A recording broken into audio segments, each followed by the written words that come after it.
அது சிறகடித்து பறந்தது பறவைகள் என்று அவர்கள் விசுவாசிக்கிறார்கள். எல்லா நபிகளிலும் எல்லா தீர்க்கதரிசிகளிலும் அவர்கள் ஆதாமையும் தீர்க்கதரிசி என்று சொல்லுகிறவர்கள்.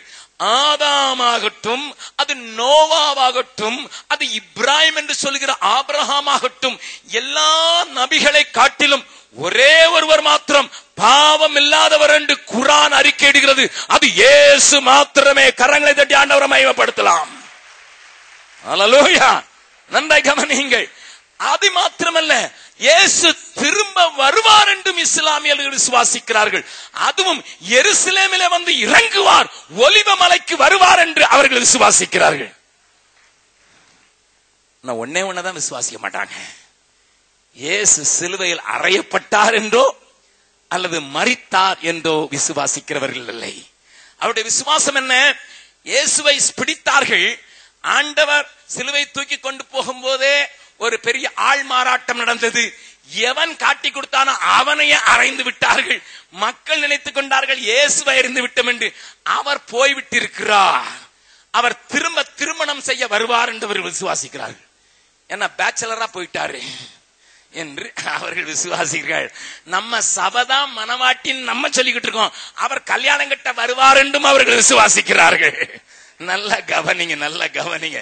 They believe everything, but Satan, தைரியமா சொல்றேன், சாத்தான் வஞ்சகமாக அவருடைய வேதத்தில் இருந்தும் அவருடைய சிந்தனையில் இருந்தும் அவருடைய நம்பிக்கையில் இருந்தும் கிறிஸ்து மரித்தார் என்பதை எடுத்து விட்டார்.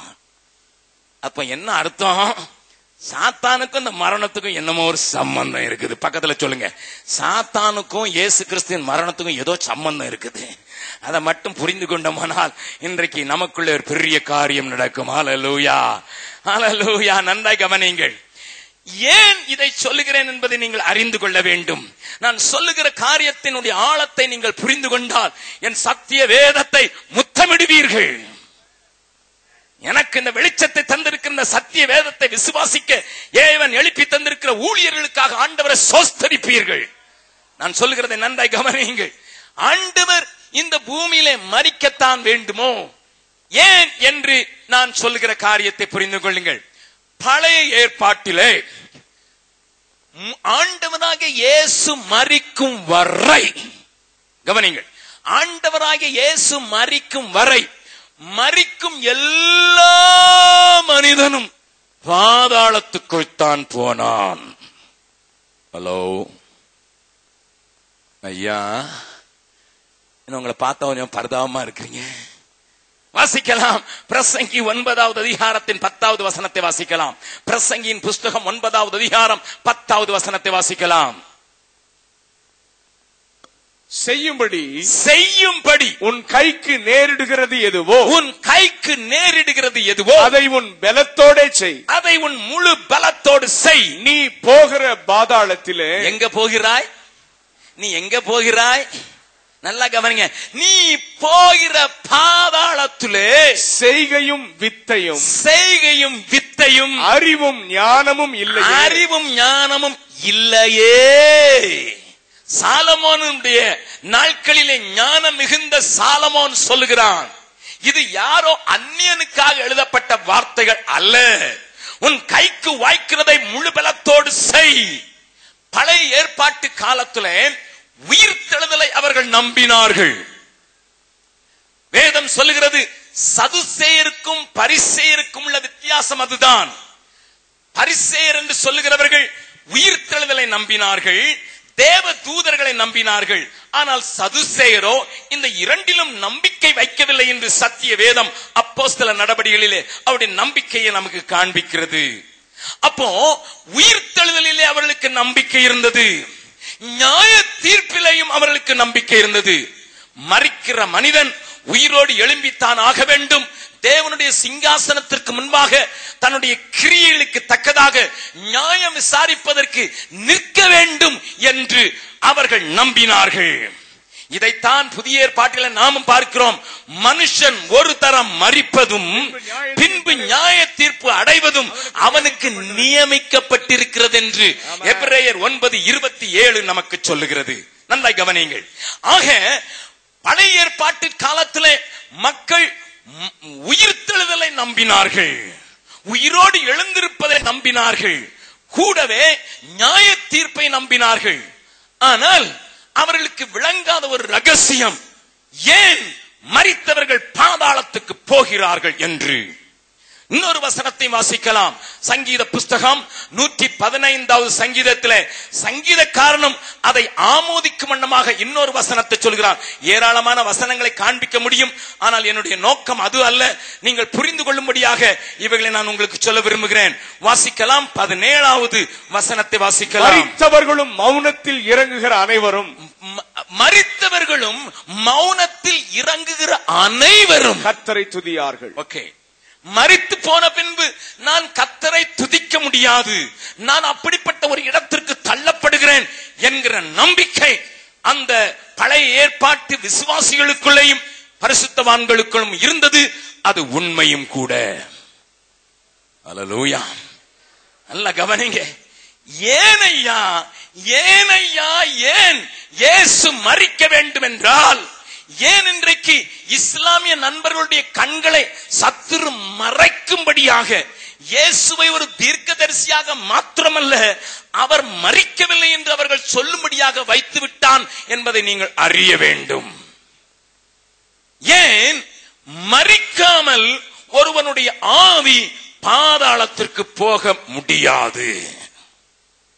இயேசு பாதாளத்துக்கு இறங்கினார். கரங்களை தட்டி ஆண்டவரை மகிமைப்படுத்தலாமா? பெந்தேகோஸ்த விசுவாசிகளுக்கு இதை குறித்து அவ்வளவு அறிவு இல்லை.